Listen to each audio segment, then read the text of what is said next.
Brought to you by V-Guard, co-powered by Sensodyne and Vimal. పలుకులలో కేసరి. Associate sponsor UltraTech cement. కాసేపట్లో సచివాలయంలో CM Revanth కీలక సమావేశం నిర్వహించబోతున్నారు. పలు రాజకీయ పార్టీల నేతలతో భేటీ కాబోతున్నారు సీఎం రేవంత్. ఈ భేటీకి సిపిఐ, సిపిఎం, ఎంఐఎం, టీజేఎస్ నేతలు హాజరు కాబోతున్నారు. తెలంగాణ రాష్ట్ర చిహ్నం గీతంపై ప్రభుత్వ నిర్ణయాలను రాజకీయ పార్టీల నేతలకు వివరించబోతున్నారు సీఎం రేవంత్ రెడ్డి. జూన్ 2న జరపబోయే వేడుకలపైన కూడా చర్చించబోతున్నారు సీఎం రేవంత్. సమావేశానికి సీనియర్ నేతలు కేకే, విహెచ్ కు కూడా ఆహ్వానం అందింది.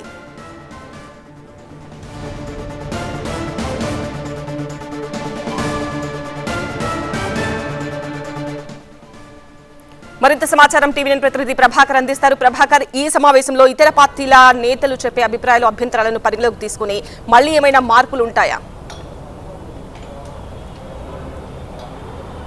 రైట్, ఇదంతా కూడా ఓవరాల్ దశాబ్ది ఉత్సవాలకు సంబంధించి ఎట్లా జరపాలి, జూన్ 2కు సంబంధించిన వేడుకలకు సంబంధించిన ఎజెండాను ఎట్లా ఫిక్స్ చేయాలి, ఏమేం కార్యక్రమాలు చేపట్టాలి, ఎలా చేయబోతున్నాం అనే అంశాలపైన చర్చించడానికి జరుగుతున్న మీటింగ్. ఇది కేవలం రాష్ట్ర గేయం కోసమో లేకపోతే రాష్ట్ర చిహ్నం కోసమో జరుగుతున్న మీటింగ్ కాదని సీఎంఓ చెప్తుంది.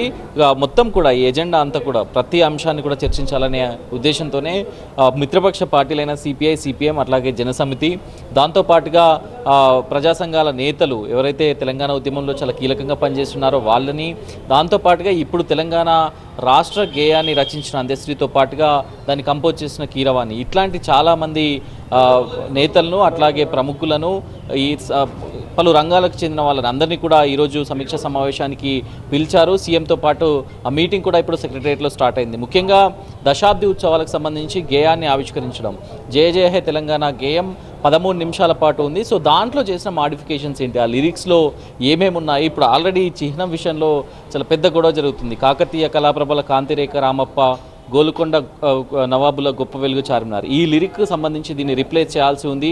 అట్లాగే 10 జిల్లాల తెలంగాణ అనే ఇంకొక లిరిక్ని కూడా రిప్లేస్ చేయాల్సి ఉంది. సో దీనికి సంబంధించి ఇదంతా ఈ మొదటి నుంచి జరిగిన మొత్తం వ్యవహారాన్ని కూడా సీఎం వాళ్ళకి చెప్పనున్నారు. దాంతోపాటుగా ఇక ఎజెండా ఏదైతే సన్మానాలు కానీ లేకపోతే రాష్ట్ర వేడుకలకు సంబంధించిన రూట్ మ్యాప్ కానీ, ప్రోగ్రామ్స్ కానీ, అవార్డులు కానీ ఇంకా ఏవైతే ఉంటాయో వాటన్నిటిని కూడా వివరించనున్నారు.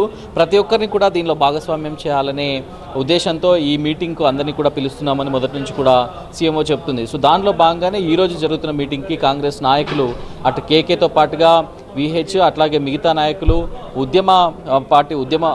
ఉద్యమకాలంలో పనిచేసిన ఉద్యమకారులందరినీ కూడా పిలిచారు. అట్లాగే జనసమితికి సంబంధించి కోదండరామ్ అటెండ్ అయ్యారు, సిపిఐ, సిపిఎం నేతలు అటెండ్ అయ్యారు. సో వారందరితో కూడా దీనిపైన సమాలోచన జరుగుతుంది. చిహ్నానికి సంబంధించి అయితే ఒక కన్ఫ్యూజన్ ఉంది. సో చిహ్నాన్ని జూన్ 2న అయితే ఆవిష్కరించట్లేదు, ఎందుకంటే కొన్ని పర్మిషన్స్ సెంట్రల్ గవర్నమెంట్ నుంచి రావాల్సి ఉంది. ఇండియన్ ఎంబ్లామ్ యాక్ట్ 2007 ప్రకారం జరగాల్సిన ప్రొసీజర్ అంతా జరగాల్సి ఉంది.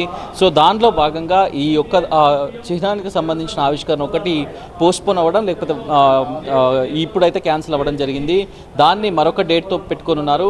సో సోనియా గాంధీ ఆహ్వానానికి సంబంధించి కూడా ఈరోజు మిత్రపక్ష నేతలతో సమావేశంలో చర్చించున్నారు. సోనియా గాంధీని ఎందుకు పిలవాల్సి వచ్చింది, సోనియా గాంధీకి చేయాల్సిన సన్మానం, అట్లాగే ఆ ప్రోగ్రాం అంతా పైన కూడా చర్చించున్నారు. సో ఓవరాల్గా అయితే అందరినీ దీంట్లో భాగస్వాములుగా చేయాలి అనే ఉద్దేశంతో సీఎం ఈ సమీక్ష సమావేశాన్ని ఏర్పాటు చేశారు. అధికారులు కూడా దీంట్లో పాల్గొంటున్నారు, అధికారుల నుంచి కూడా వివరాలు తీసుకుంటున్నారు. సో ఎక్కడి నుంచి రూట్ మ్యాప్ ఉండబోతుంది, అమరవీరుల స్తూపం నుంచి నివాళులు అర్పించిన తర్వాత అక్కడి నుంచి పరేడ్ గ్రౌండ్ మైదానంలో పెద్ద సభ జరగనుంది. సో దానికి సంబంధించి ఎట్లాంటి ఏర్పాట్లు ఉండనున్నాయి, స్టేజ్ పైన ప్రజా సంఘాల నాయకులకు అట్లాగే ఈ మిత్రపక్ష నాయకులకు ఎట్లాంటి అవకాశం ఉంటుంది అనే దానిపైన కూడా ప్రతి అంశాన్ని క్షుణ్ణంగా అందరితో చర్చించాలనే ఉద్దేశంతోనే ఈ సమీక్ష సమావేశం నిర్వహిస్తున్నట్లుగా తెలుస్తుంది.